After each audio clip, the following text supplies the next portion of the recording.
Good morning, everyone, and welcome to Carr, Riggs, and Ingram's webinar, The Importance of an Effective System of Internal Control. I'm Tom Carmichael, and I'm the firm's industry leader for our commercial products practice. And I'm very excited to have as our presenter today, Jimmy Woodall, who's a partner in the firm and is the leader of our consulting services practice. He's a partner in our corporate office. Jimmy has extensive experience providing compliance and consulting services to both private and publicly held companies. So I'm really excited to hear what he has to offer to us today. As I mentioned, I'm a partner in the firm as well, and I'm our commercial products industry line leader. Before we get started, just a few housekeeping matters. Today's webinar will qualify for CPE. There'll be an hour CPE credit awarded. You will have to be on the webinar for 50 minutes. You have a unique link that will keep you logged into the webinar to receive that credit. And we will be presenting poll questions throughout the webinar. You will need to answer at least 3 of those to receive the credit. And then the certificates will be distributed via email within 7 days after we complete the event.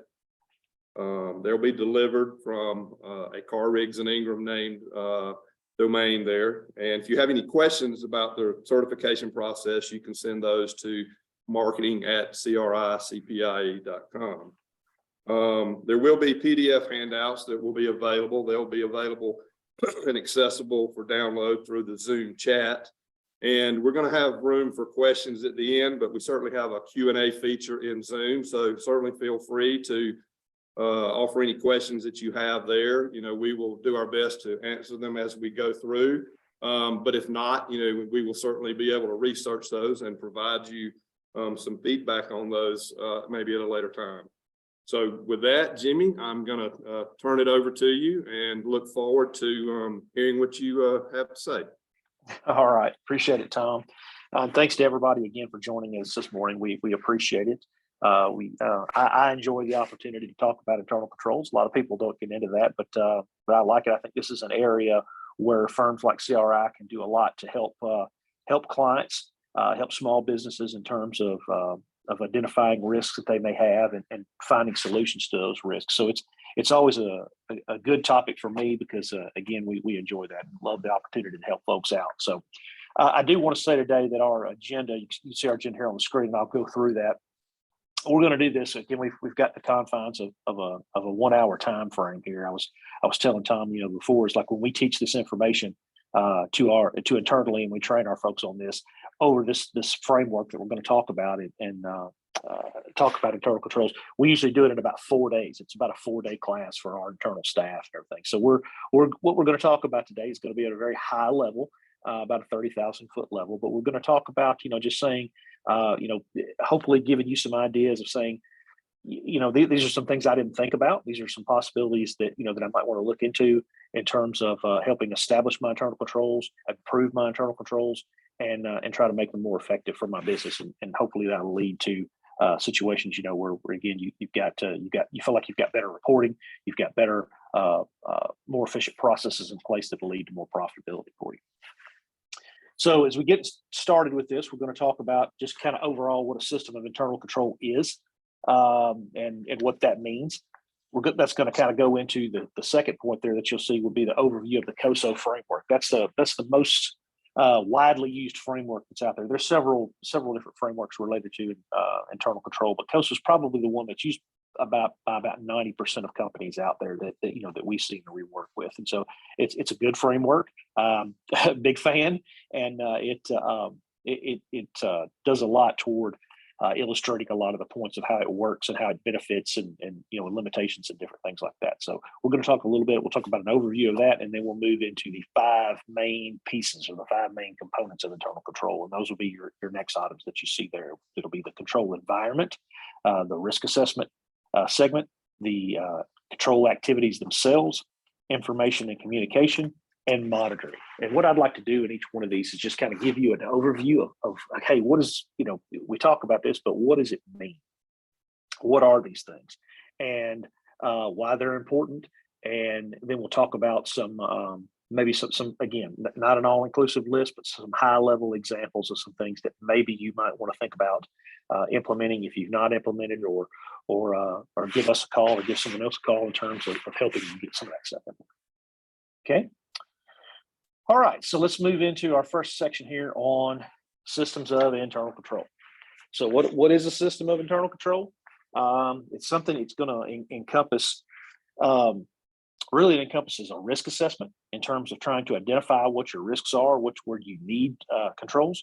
It's going to encompass building the actual controls, the control activities, which we'll talk about. It's going to encompass people from a very high level in your organization to, all the way down to the functional individual level. It's going to encompass your information technology, your IT systems, your all that's there, how you're going to monitor that. If you have a governance function, all of those things. So when you talk about a system of internal control, it's everything. Okay, it's not just we say, all right, we're going to do internal control. We're going to do a bank reconciliation. A lot of you out there, we would think that's a pretty common internal control activity.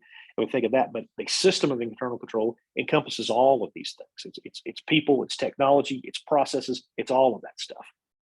And so that's what makes it important. That's what makes it all encompassing, and that's what makes it effective if we're doing it right. But you got to have kind of all hands on deck in terms of helping that out. It may look different depending on your size. I was looking at some of the folks who are in our audience today, and I think we've got some folks who are some larger organizations, and then we've got some folks that are some pretty small shops. And the great thing about what we're going to talk about with Koso today is this applies to everybody. There are ways that you can scale it up or scale it down or broaden it in terms of applying this to everybody. But it may look different. It may look a little bit different depending on your size. When we start talking about governance functions here in a minute, it may be if you're a small business owner and it's you and you're running the shop, you may be that governance function. If it's a larger organization, you may have a more formal board. You may have more formal risk assessment processes.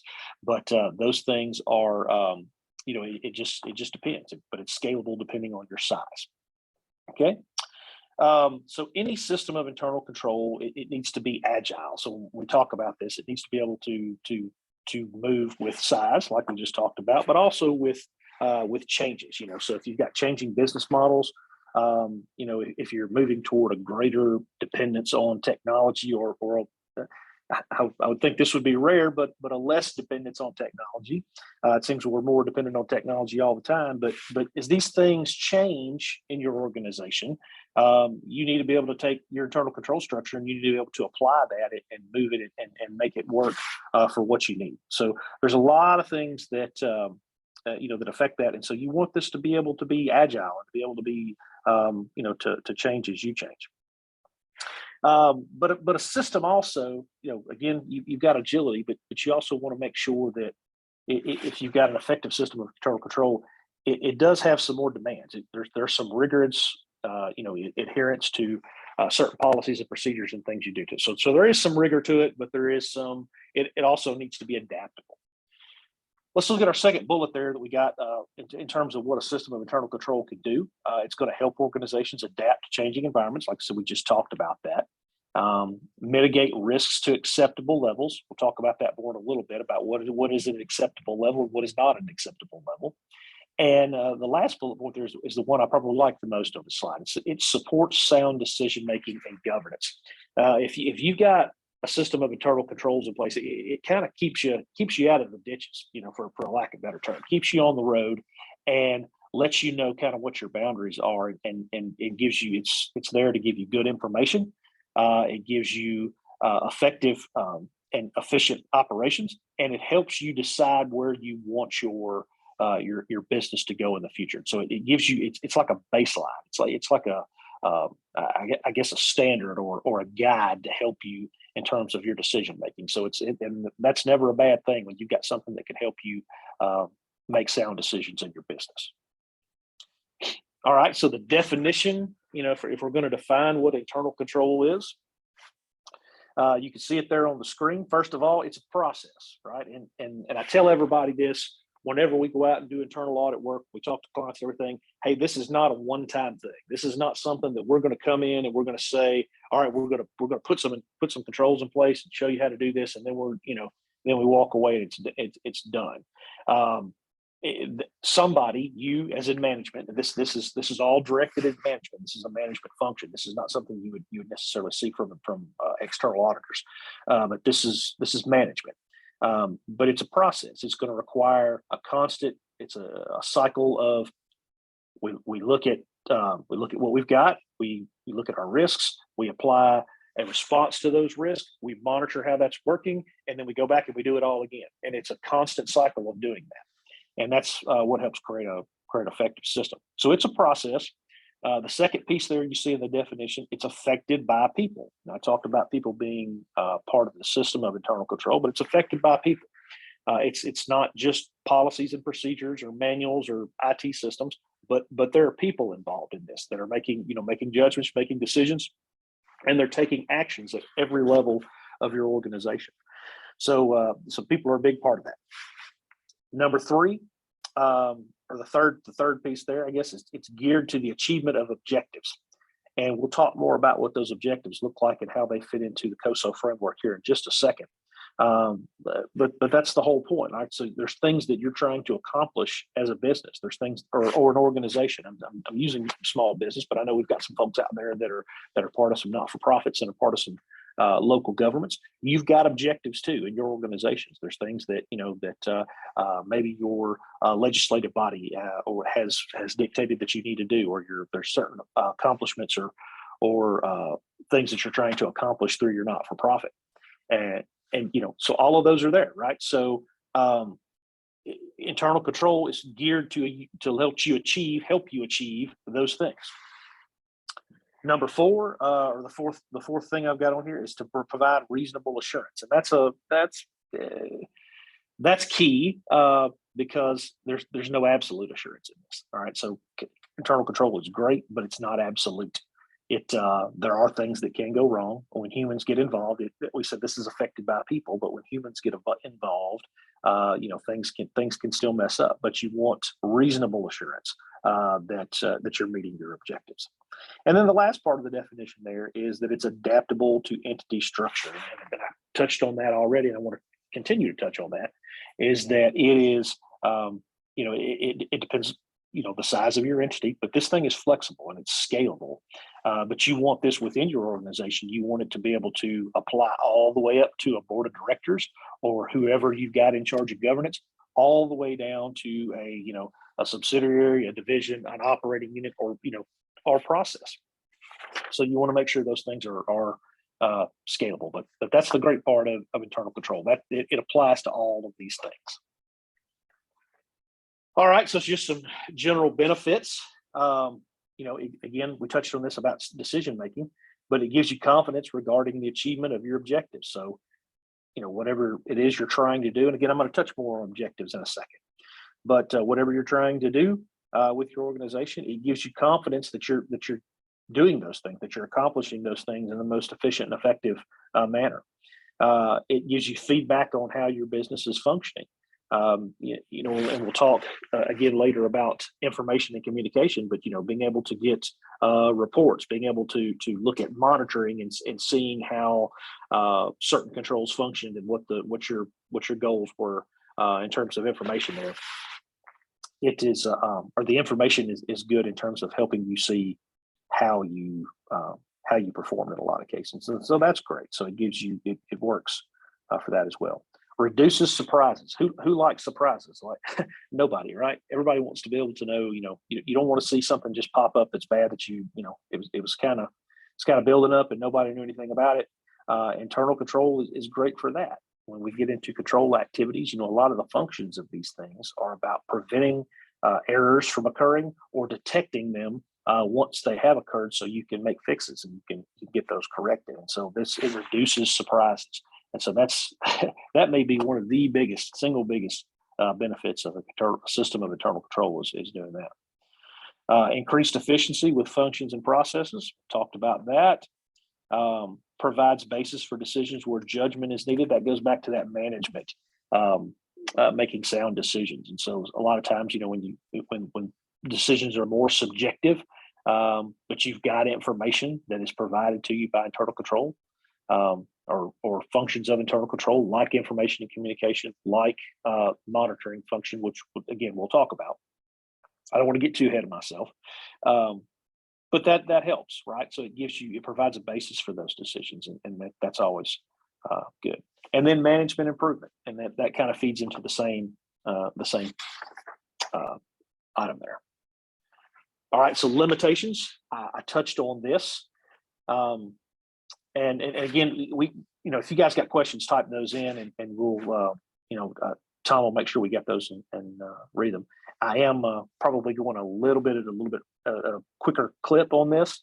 We've got 50 minutes, and we've got several material and a lot of material, and I'm trying to keep it still at a 30,000 foot level to fit it in this hour. But we want to make sure that if you've got any questions, that we're answering those and that we're addressing them. So just get them in. We'll either address them live, or Tom will add those in, type the response to those as we're going. So, all right. So limitations of internal control, we talked about that briefly, but again, when you enter humans into anything, right, human error happens, right? So we know that, but there's a couple of ways that can come about. All right, so there's certain things that are just beyond our control, right? Some natural disasters, things of that nature. There's just certain things we can't help.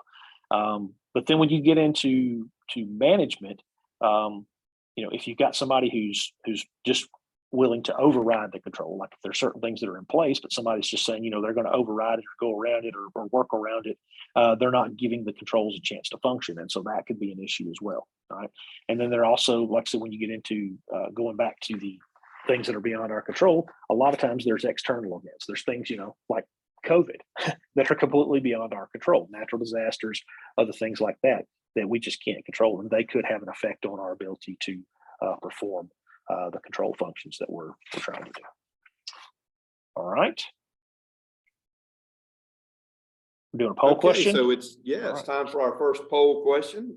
Be sure to answer it to ensure that you do receive credit for the CPE. You'll see the dialogue. It's up now, and it will be available for about 45 seconds. But with that, we're going to go ahead and continue with the presentation. But again, just be sure to answer to ensure you get credit. Yeah, definitely make sure we're getting those poll questions in there. But I'm going to move on again because time. I want to make sure that we're good on time. But go ahead and answer that poll question as well, so we get credit for attendance.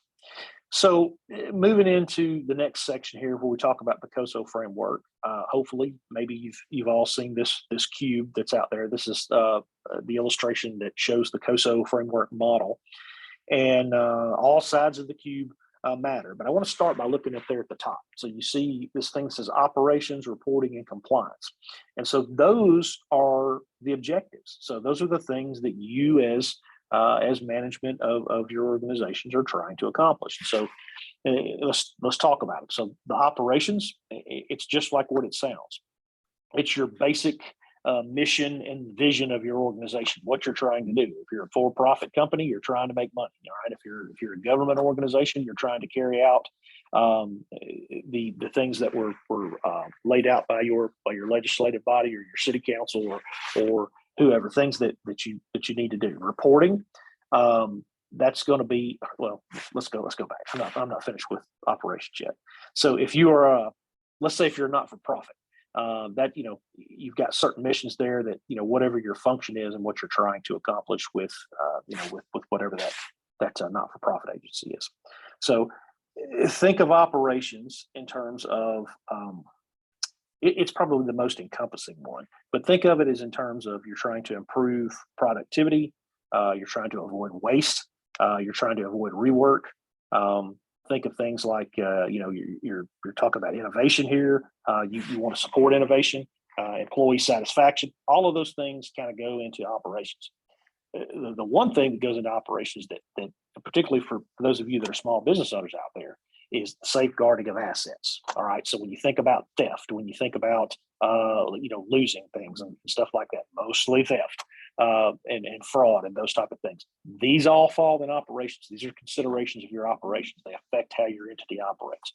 So those are objectives that you would want to make sure that you're accomplishing, right, at a high level. Reporting, I almost jumped the gun on that, but reporting is one. Primarily, it's going to be there's different types, but primarily it's going to be like financial statements. So when you think about that, are you producing financial statements? So that's an example of external reporting.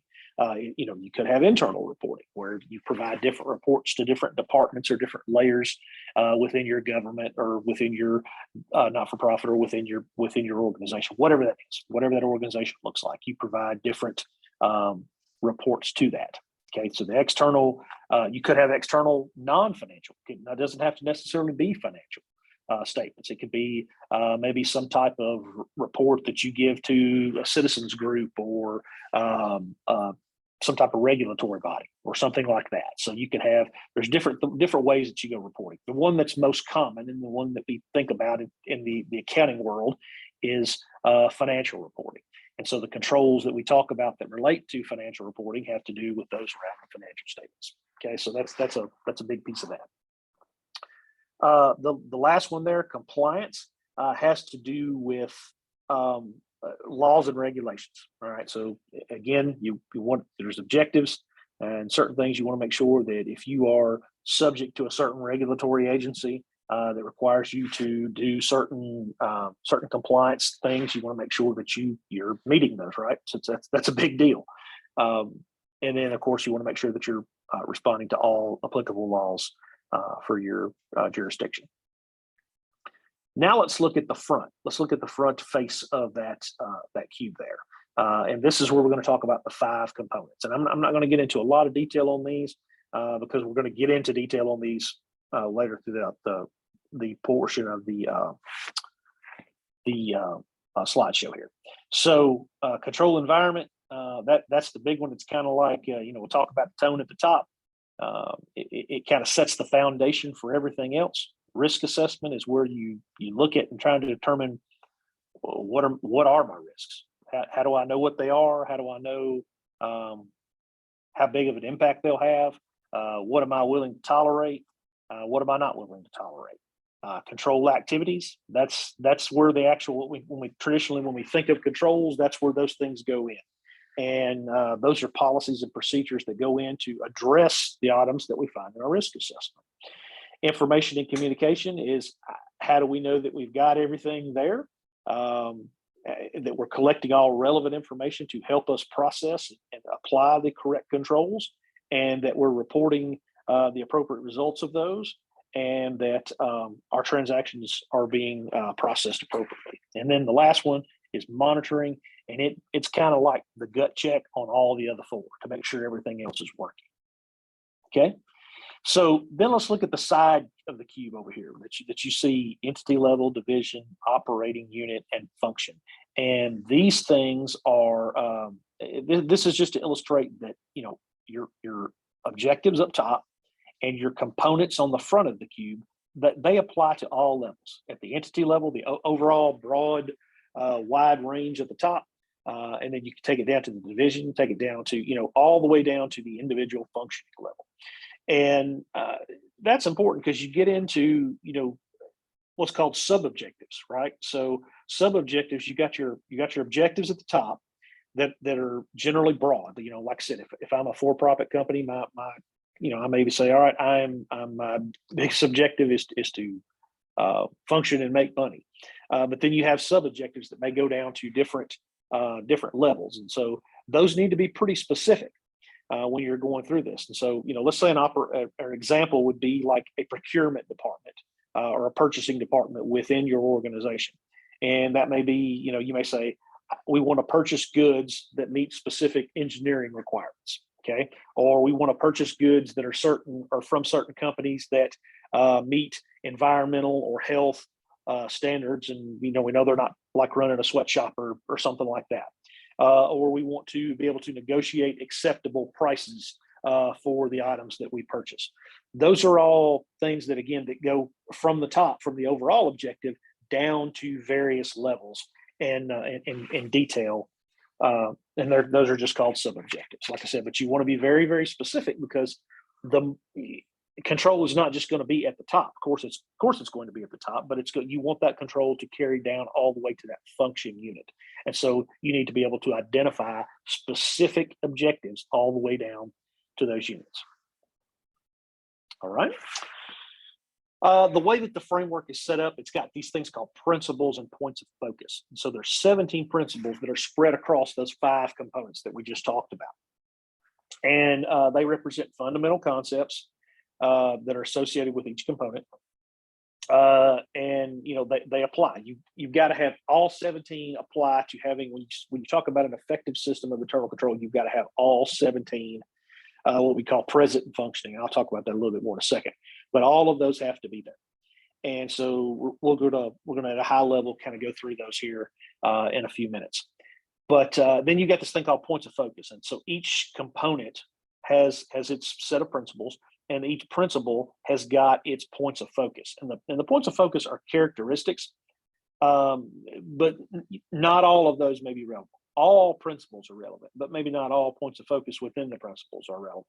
We're not going to get into the points of focus because I think there's like over 100 when you look at them when you apply for all 17. So certainly we don't have time to do that today, but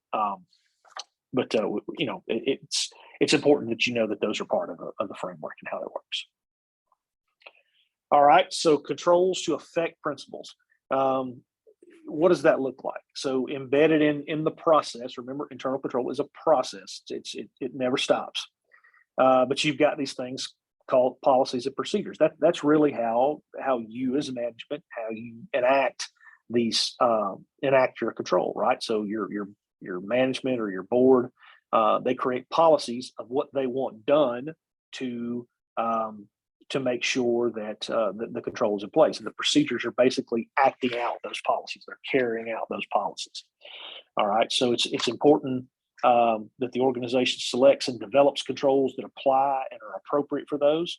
And it's also important to know that each one of these things, when we talk about this system of control, that they're all important. There's nothing that's I shouldn't say that. They're all important, though. They're all important. There are some that probably carry or have more emphasis, but they're all important, and it's very important that they're all working together.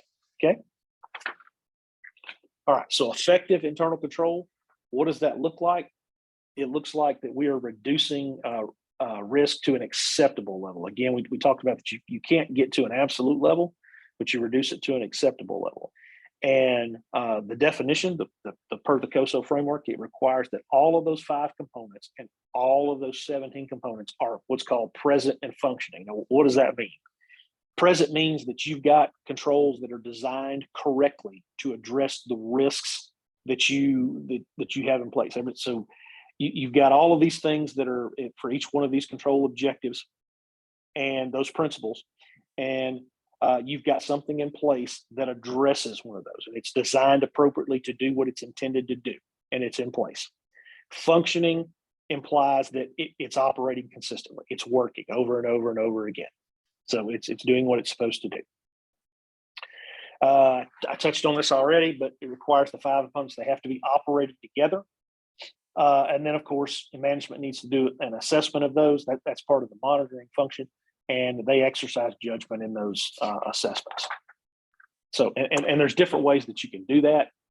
Management, again, sometimes, that might look like an internal audit department. That might look like you bring somebody in from the outside to do it, but there's different ways that you can assess the judgment. But it's management has leeway, and they use their judgment in doing that. All right, so let's move on to the first component, the control environment. Again, like I said, we commonly, for those of you who've done anything or heard anything about internal control at all, this is really kind of referred to as the tone at the top, but it's a lot more than that. I like to refer to it as the foundation, the building block of all of the internal control structure. And what it really is it's whoever you've got in charge of governance. And again, that could look like a board of directors. That could look like just, the owner. Somebody is there at the top of the organization, and they are making the decisions for how your entity is going to function and how you're going to consider internal control. Are you going to consider, you're going to take it seriously, or are you not going to take it seriously? And what matters to you? It's going to set out the core values of the company. It's going to set out how you want to do business. How do you want to be perceived? What type of organization do you want to be? All of that is built into the control environment. Okay. So you look at this, and you've got a set of standards, policy structures for carrying out everything across the organization. And then you can see there, my second bullet is that it has a pervasive impact on the overall system.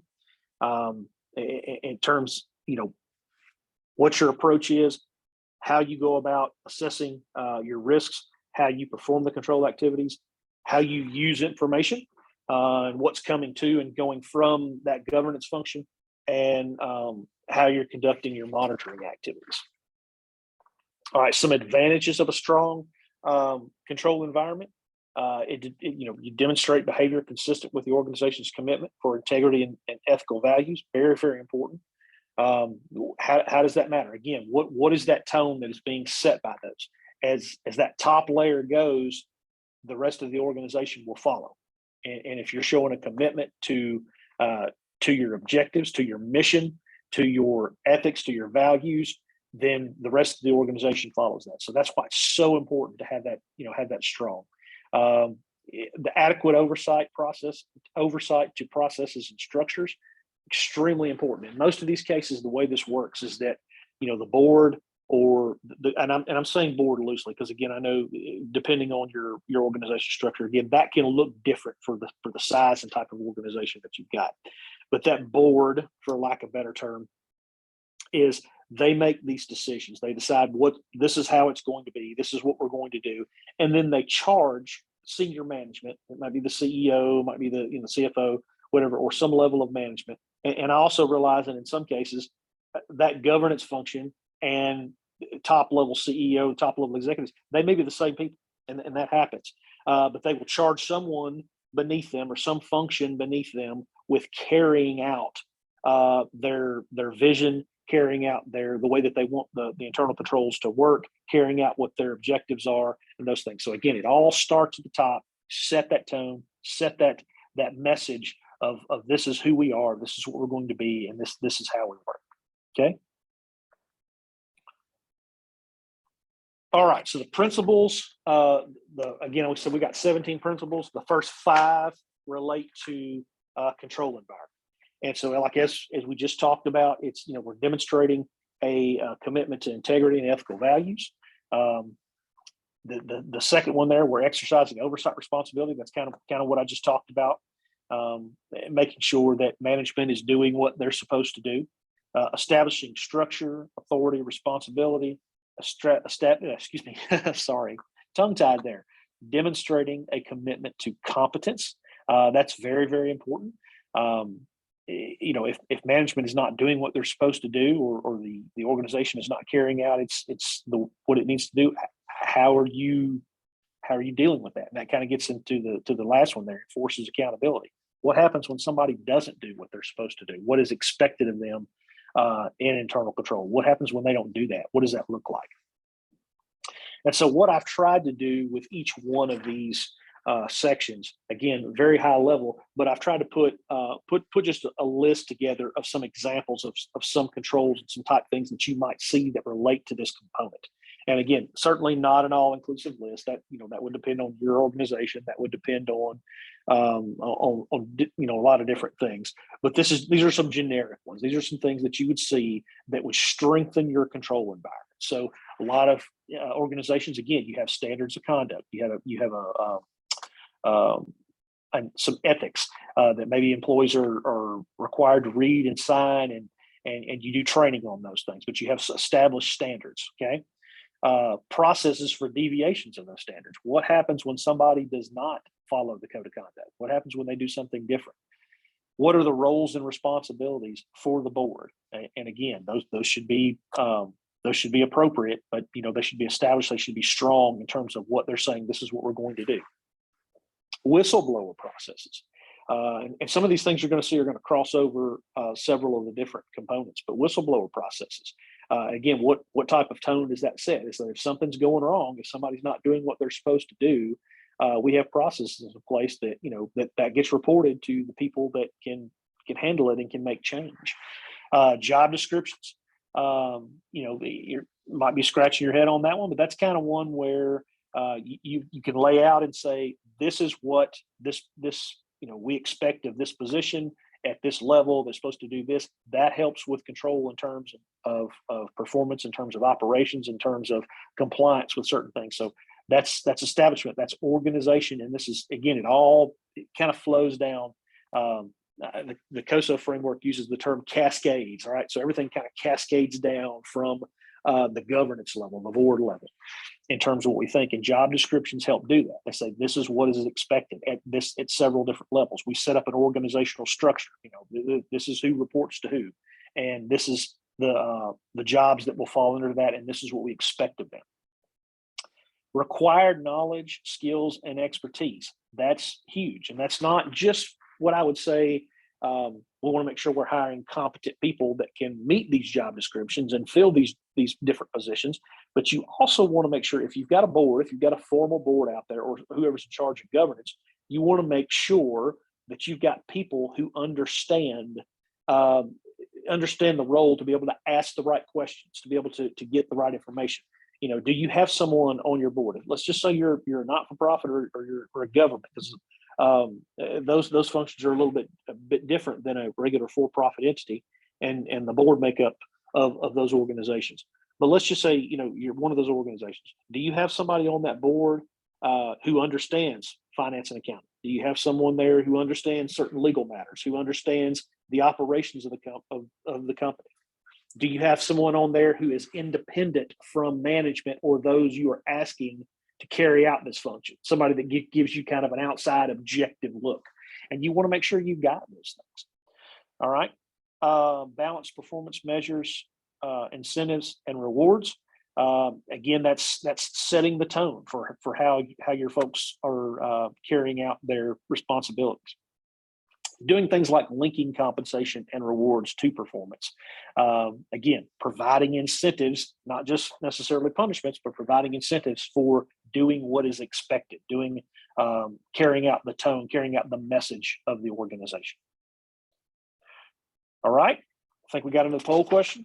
Yeah, so let's take a minute for our second polling question. And again, a reminder, be sure to answer it to ensure you get your CPE credit, and we'll keep the question open, giving you time to answer it while Jimmy moves forward with the presentation.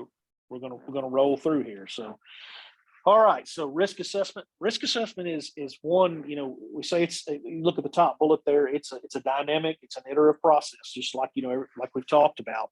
But this is one where, or this is the area where you look at what we think is wrong, what we think could be an issue for us, and we decide what we're going to do about it. And that's, you may say, I hear a lot of folks tell me that, it's like, gosh, you get into this, there's so much going on. We don't have the manpower. We don't do this.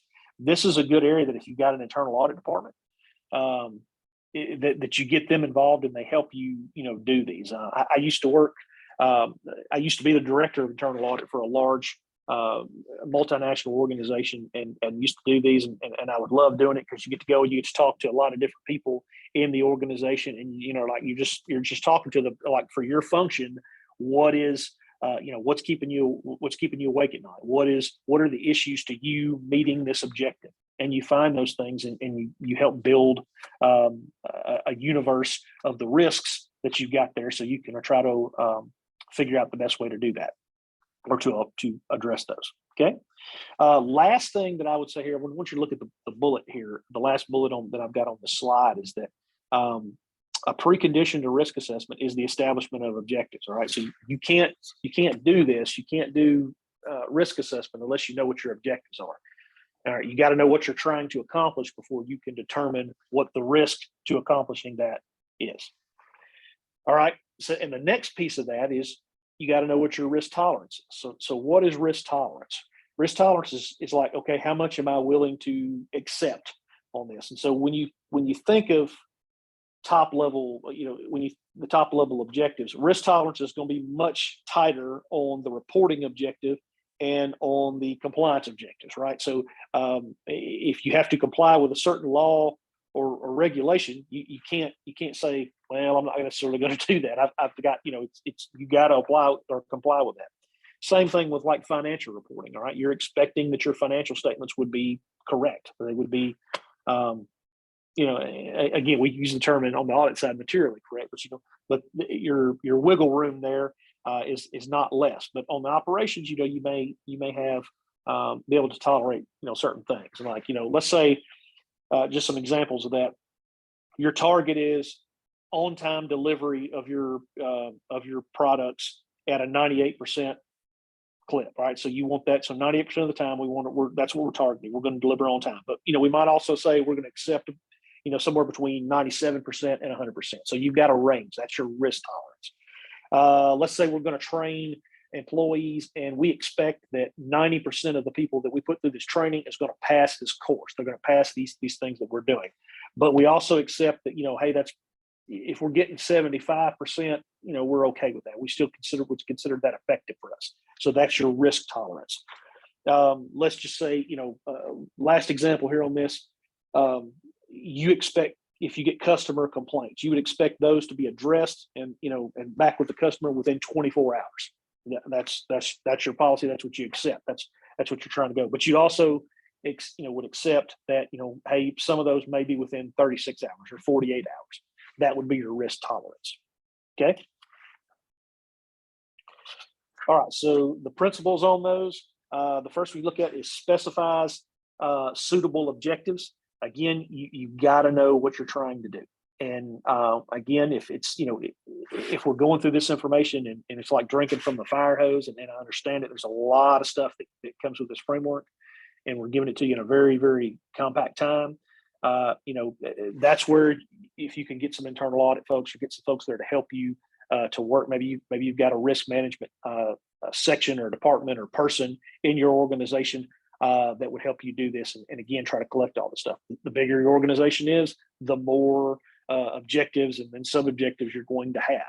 And so, it can get overwhelming. And so you may need some help in determining that. But before you try to do any type of assessment of risk, you've got to know what you're trying to accomplish. And that's it, or what your objectives are, all the way down from the top all the way down to the bottom of the organization. Identify and analyze the risk, conduct a risk assessment, and find out, what is the danger of me not achieving those objectives and sub-objectives? What is that? Assess fraud risk. That's a big one.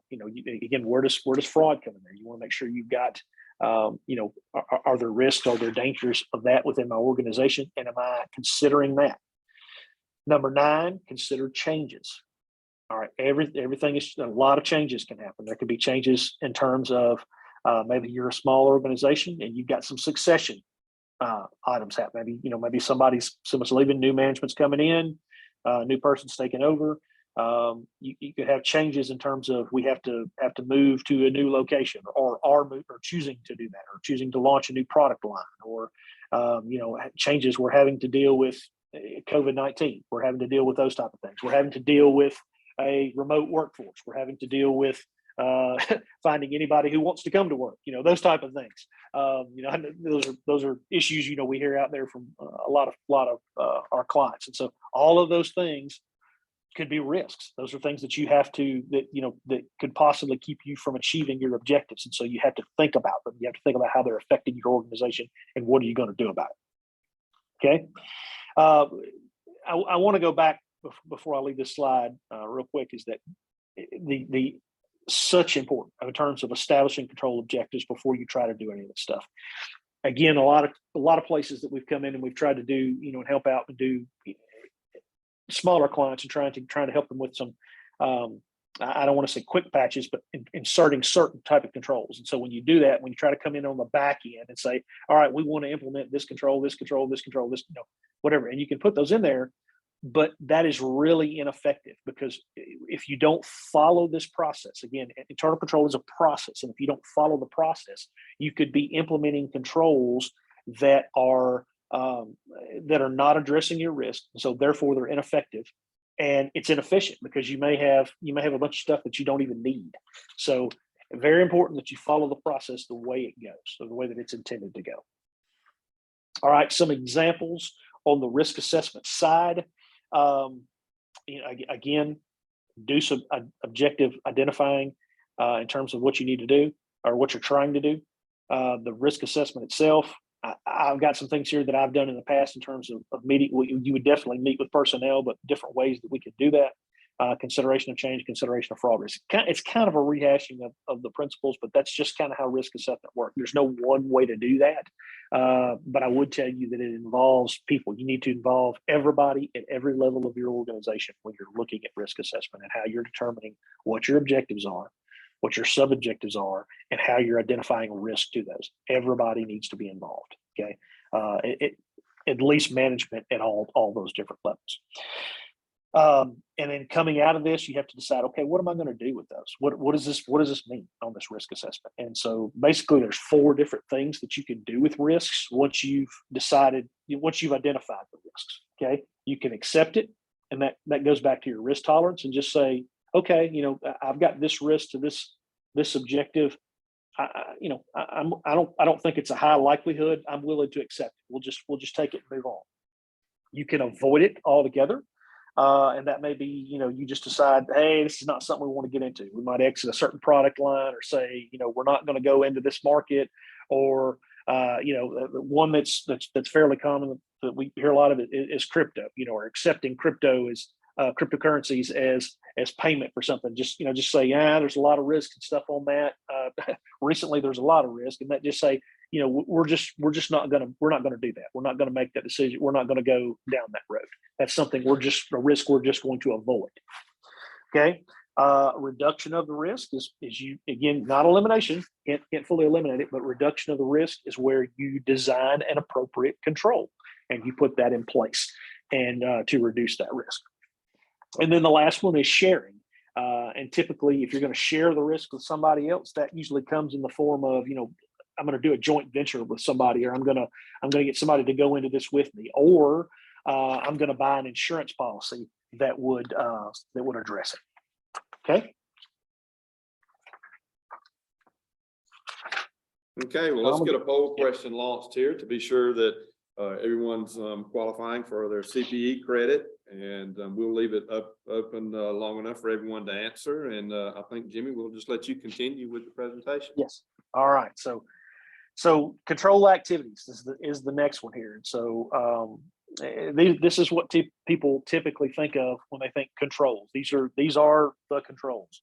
Again, these are performed at all levels of the entity, all the way from the top, all the way to the bottom.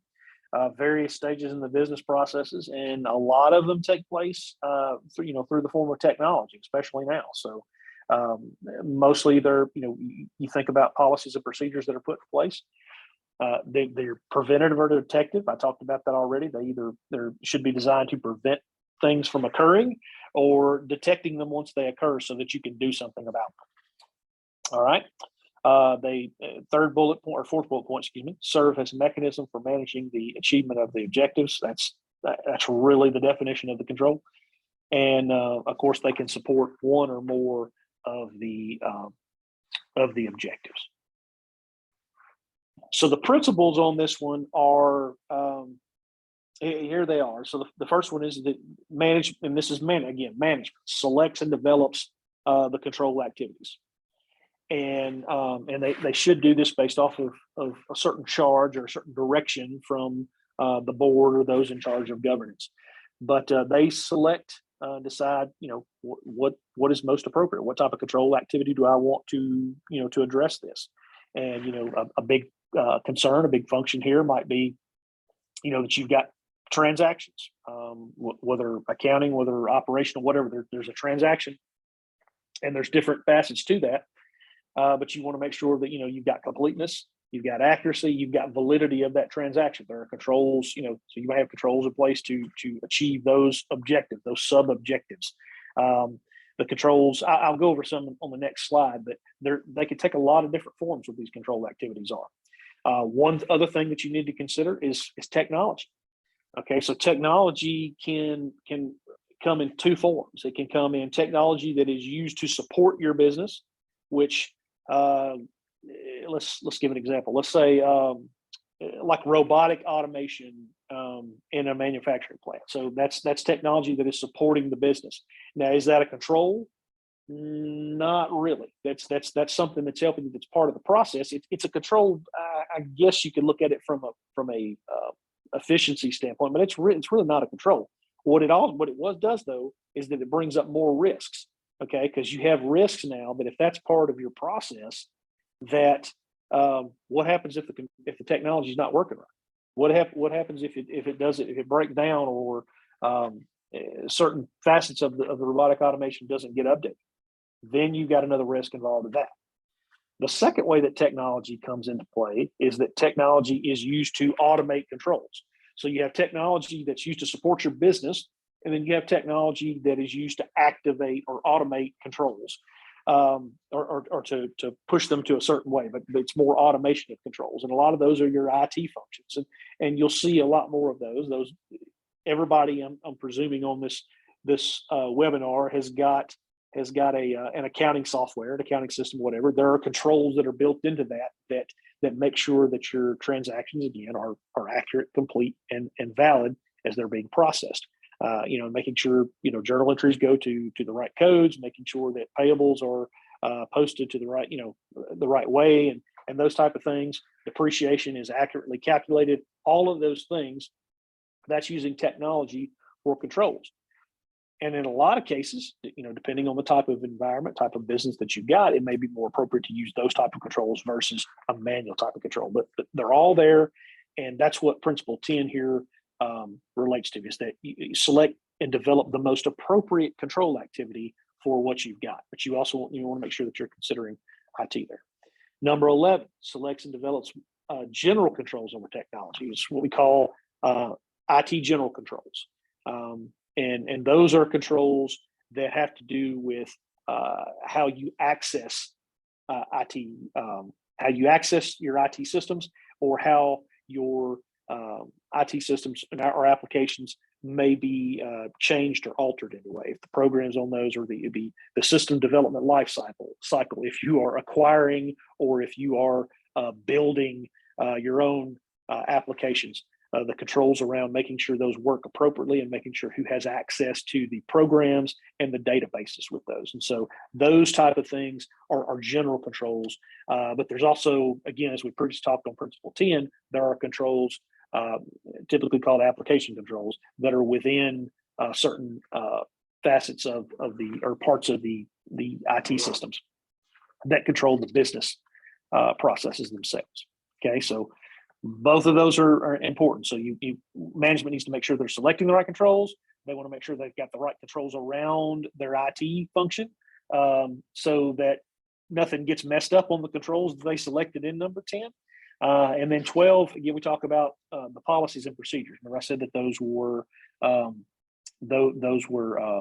how we deployed these. Okay, some examples of controls as we get into those are some things I would suggest. Control activities inventory, list all your controls, make sure you're mapping those to your risks.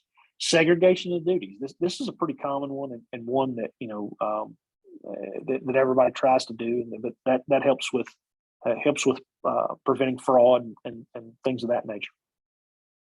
Configuring your IT to make sure it's supporting complete, accurate, valid processing of data. End user computer, who's doing that? That has to do with access, those type of things, and developing policies and procedures. Types of controls that you would think that you would see here. Again, you're going to look at like authorizations and approvals, verifications. And so verifications be like, you're taking 2 or more items and you're checking those against a policy to make sure that it agrees to that. Controls over standing data. That gets into the IT thing. Let's say you have like a master price list. What controls are in place to make sure that is populated appropriately, that it's updated correctly, that it's maintained correctly. Again, completeness, accuracy, validity. Reconciliations, that's a common one that I'm sure everybody's doing. And supervisory controls. Is there a management review, and is that level of management appropriate? So those are all some examples and ways of things, of control activities that you might look at. Moving into information and communication. Again, this is one that it basically supports the functions. It supports all components of internal control, just like they all support each other. But this has to do with, are we getting relative quality information that we're using to process our transactions, to report our activity, and then we're communicating that to to those who need the information, and so they can act on it. Okay. Information systems are a big part of this. The first bullet there, information systems support decision making and the functioning of internal control. Information systems, again, that's all that's made up of that. But your IT systems, making sure they're appropriate for what they're intended to do, and that you've got appropriate controls around that is a big facet of this. Okay.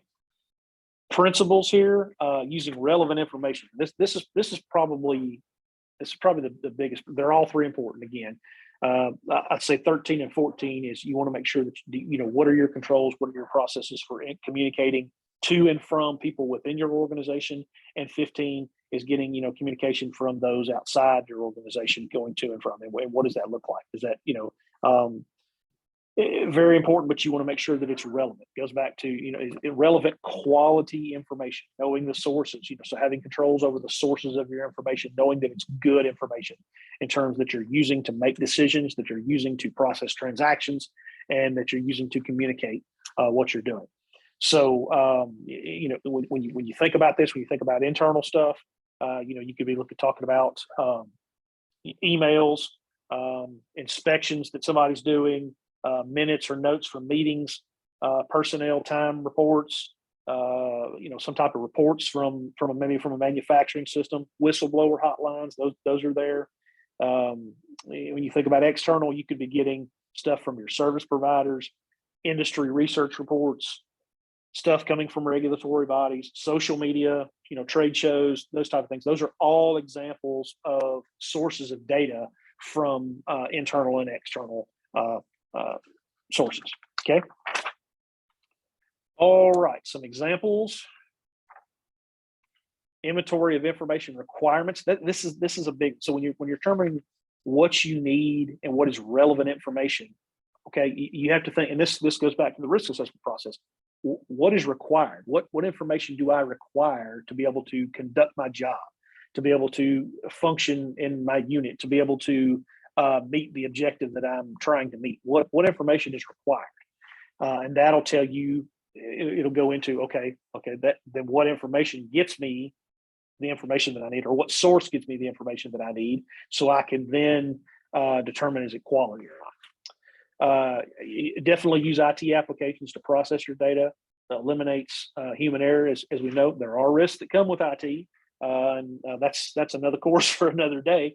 But that happens, and typically they're more reliable than humans. Make sure you have processes for internal and external communications, and it could be something like, no, we don't use text, or this is required at email only, or this is a phone call. Those type of things. And then create and maintain repositories of all of these processes and your information requirements. Okay. Let's see. Got another poll question, and I realize I know where we are on time. We got one more section, folks, and we're almost done. I promise. Yeah, so we'll leave that open just for a few minutes for you to get a chance to answer that. And Jimmy, like I say, let's move into monitoring, because I know that's extremely important. Yeah. So monitoring is again, it's kind of the gut check on everything. It's the section of internal control that says, how are we doing? How all of these controls and these things that we've tried to put in place, are they working? And if they're not working, what are we going to do about it? And that's the best way to describe monitoring. They use these things. This is where internal audit is particularly strong, because a big portion or big function of internal audit is to create audit programs where they go and they evaluate and assess internal controls and report those to those in charge of governance, and make sure that they're doing what they need to do. But there's two ways that you can go about this. So the two principles that you see here, the first one is conducts ongoing or separate evaluations. A separate evaluation is getting internal audit or getting someone to come in separately from regular everyday operations and determine, is that working? But you need a combination of what's called ongoing and separate evaluations. So ongoing evaluations, are things that are routine and they're embedded in your assessments. And a lot of you are probably doing these things already. And so let me give you some examples of those. Maybe you've got a monthly meeting of different department heads, and you're discussing, current production levels, or any product modifications that you want to look at, and a quality officer's there, and maybe she's taking she's taking notes, she's prompting and asking questions on things like that. That's something that normally occurs. It's embedded in your normal processes, but it's a way to evaluate, are the controls working? Are they doing what they're supposed to do?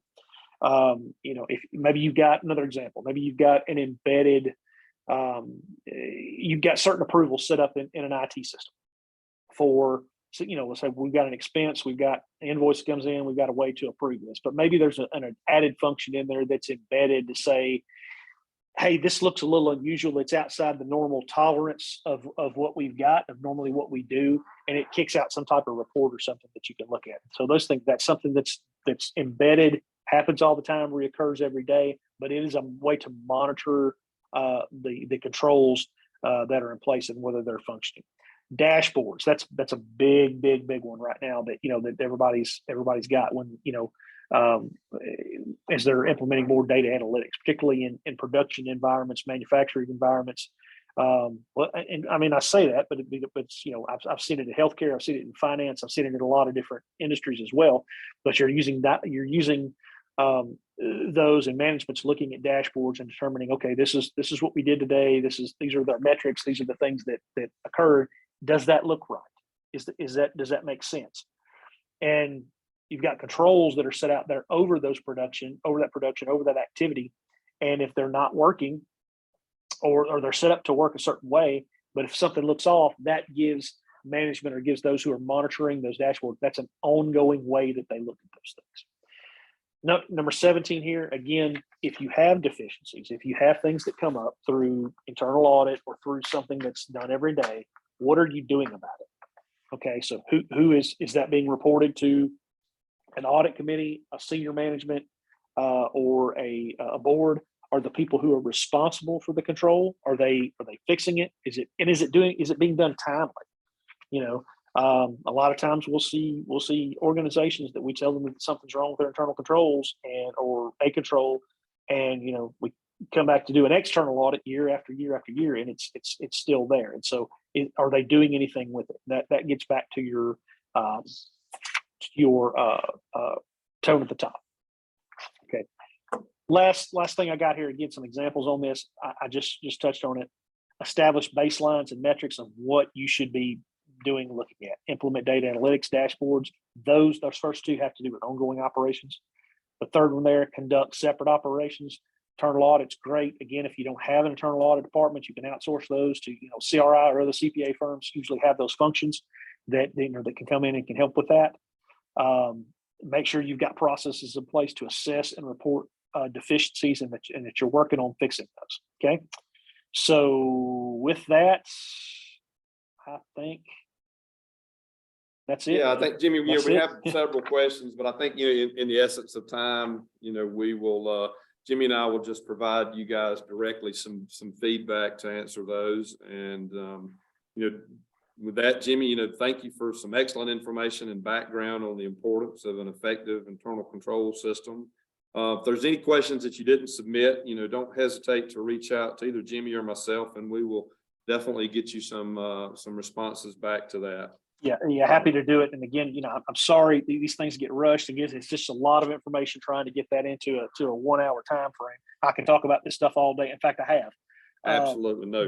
But yes, please shoot us if you got questions. If you got want to talk to us about something, you see our contact information there. Get it to us, and we're more than happy to address those for you. Yeah, very informative. And again, everyone, we appreciate your interest, and thank you for attending.